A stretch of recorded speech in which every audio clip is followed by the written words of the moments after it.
B Squad, it is your boy JB, and we are here today with a brand new review for Love at the Lockup, you guys. Season 5, Episode 3. This episode titled was The 30K Felon, you guys. So before we go ahead and get into this, if you guys are watching this video or any other video on the channel, and you guys aren't subscribed yet, then I need you guys to do me a solid favor and stop taking me out on this date and having me pay for it at the end of it. You guys know the routine. You can do me that favor by liking the video, subscribing to the channel, turning on your post notifications, and also by sharing the video. And with that out of the way, and without further ado, let's go ahead and discuss Love at the Lockup, shall we?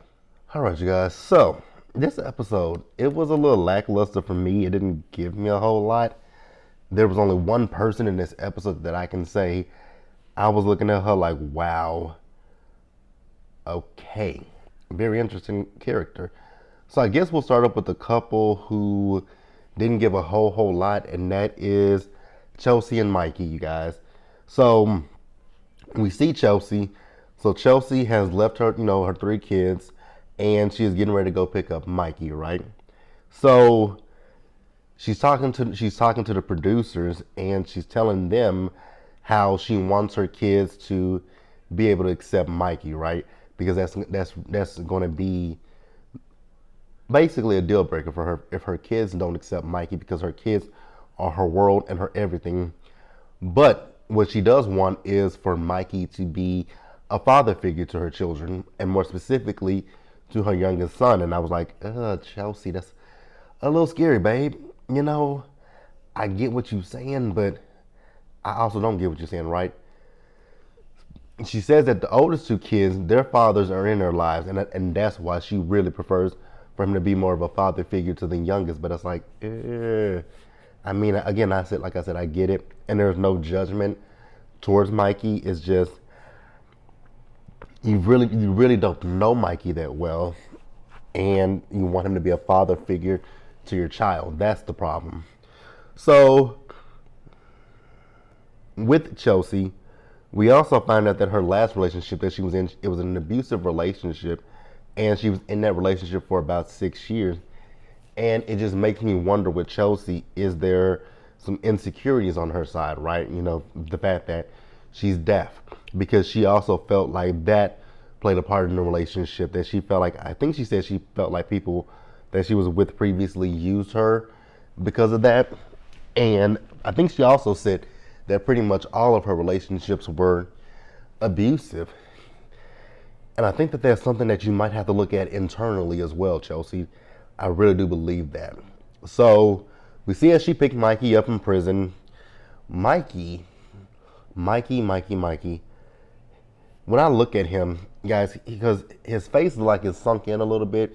You guys know that that painting where it's a painting and the face of it is kind of dropped down, and the face is a little sunk in, and it's an oval shape to the mouth with a black hole in it. I can't think of what that painting is. It's a very famous painting. I can't think of the name of it because I saw that painting for years. And I can't think of it because it kind of puts you in the mind of Scream a little bit. But the thing is, it's not a mask. I just cannot think of that photo. But I do hope that things work out for Chelsea and Mikey. So let's pause here with those 2, and let's go ahead and move forward, you guys. All right, you guys, so next up, let's talk about Andy and Brittany. I'm really ready for these 2 to get off my screen because I just don't see it for either one of them. I don't think that Brittany is interested in Andy like that. And I think Andy is oblivious to that.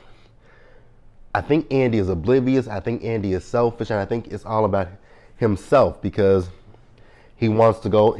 So remember last week's episode, he couldn't go into the kid's birthday party, right? So this week he's ready to, they've left the party, and he's ready to get back to Rome, Georgia, right? Well, Brittany put a halt in that and saying, no, I don't want to go back to, I don't want to go back to your place just yet. Let's get a hotel room, right?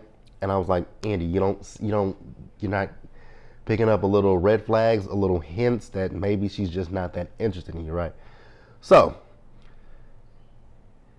the first thing that I like, here's the thing with Andy, it's coming off, like I said, very self-serving, very selfish, all about himself, right? Because the woman didn't want you to meet her kids. Granted, I understand it I understand it in the grand scheme of things. I'm just meeting you for the first time in the outside world. So let me get to know you first before I then introduce you to my children. I absolutely get that, right? But he has an issue with it, but yet instead he wants to get back to his place, right? So he can, have his way with her, so to speak. Because he keeps talking, at one point in this scene with them, he was talking about the fact that there is sexual tension between them. And I was like, where? He was talking about, yeah, when we were at the hotel, she had her mother and daughter time. We did talk a little bit, but not like that.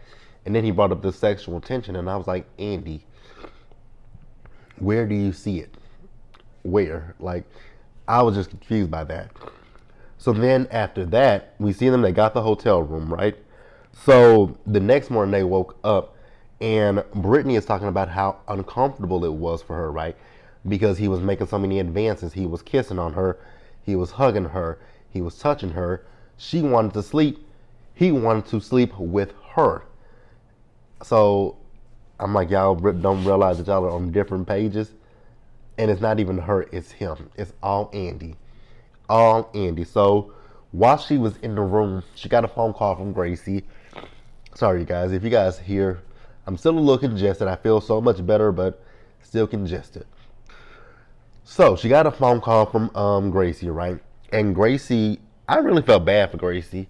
I knew that this was the situation was with Gracie, that Gracie has been through a lot with her mom, and she's just a little bit on eggshells, and she's just a little apprehensive about moving forward with her mother, because I feel like she's probably been down this road before where her mom will get out of prison and say that she's changed and then revert back to old habits. So I think that's where Gracie is, and I'm not upset the fact that she is, slowly easing forward with her relationship with her mother.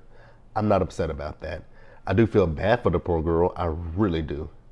I really, really feel bad for that young lady. But that's it for Andy and Brittany, you guys. And I guess we'll pause here and move forward, you guys. Yeah, you guys. So I don't think that this episode is going to be long, because this episode, honestly, like I said, it didn't give me a whole lot. So we'll just keep it on trucking. All right, you guys. So next up, let's talk about Brittany and Kirok, you guys. So we see, as Kirok's family, they are having a little cookout for Kirok to celebrate Kirok getting out of prison, right? When I tell you guys, looking at Kirok eat all that food, I was like, damn, you acting like you ain't ate food in years. But, we hear people talk about how nasty the prison food is, right? Then, Kirok was talking about how, he had to guard his plate because of people trying to eat your food. I was like, well, if the food is what you got to eat, right? Even if the food is nasty, you still got to eat. So yeah, like I said, Kirok was tearing that food up as if he didn't know where his, he was like, shit, I got to eat this right now because, we ain't gonna be able to eat nothing later. Oh, yeah, I'm sorry. Prison would be yeah. That's why I stay, I do things and try to stay above, stay good with the law, because prison just ain't for me, you guys. Sorry, my nose. So we then also see, as Brittany and Kirok, they went to a hotel. Now, what I will say, when they got to the hotel, Brittany surprised Kirok with a wallet, shoes, and a watch. Now, all I'm gonna say about that is I'm not gonna count your coins. I'm not gonna ask you where your money coming from, because who does that affect? Not me, right?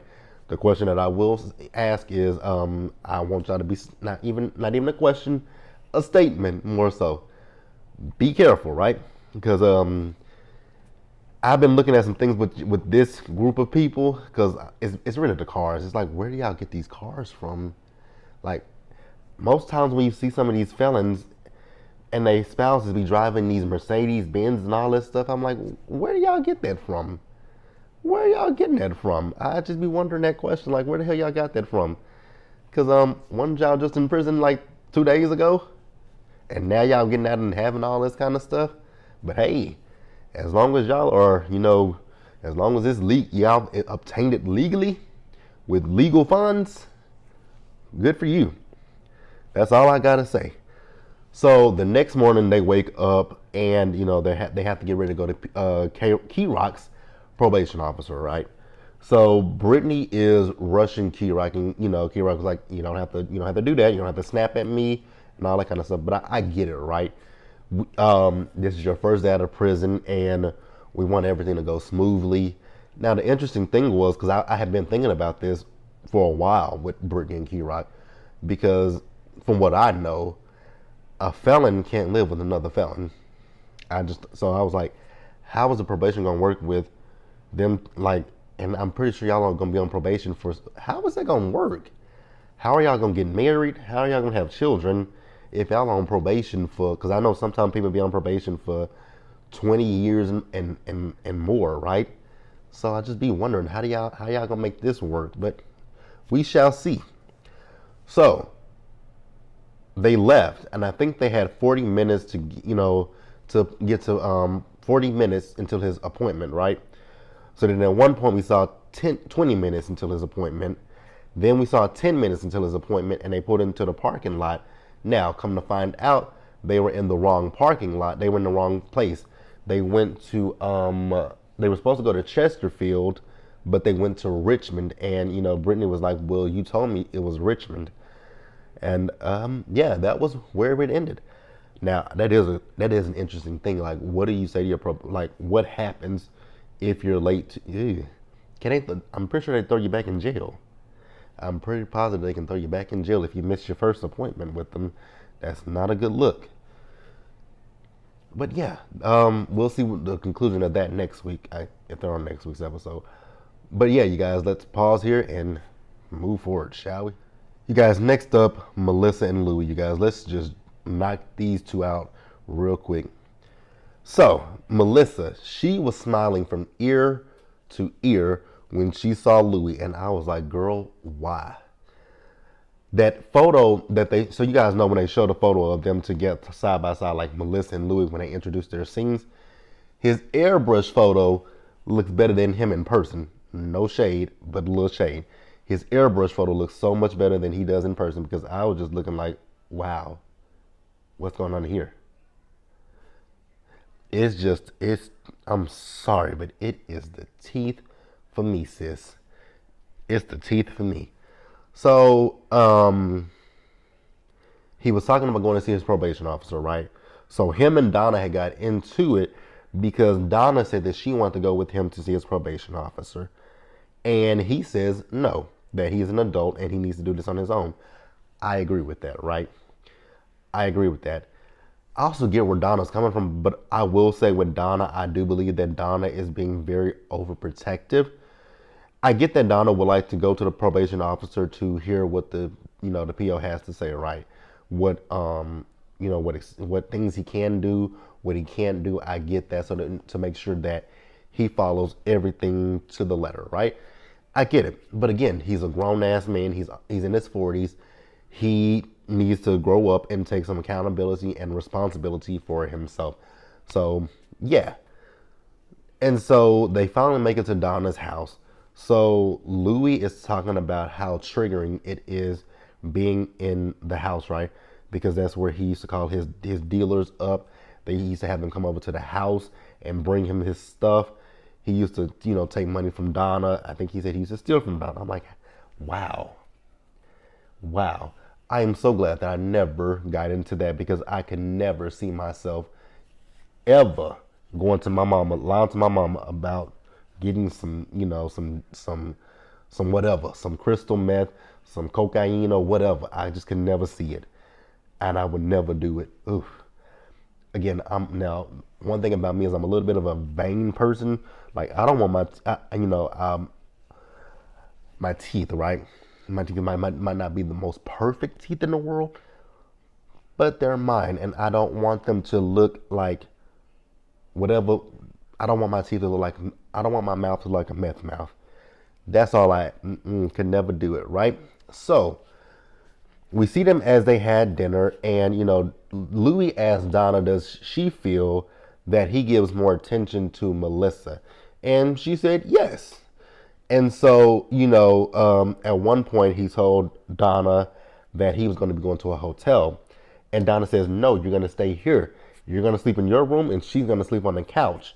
And I was like, at this point, I actually agree with Donna because Donna was like, your probation officer, they can drop by any time that they want to drop by.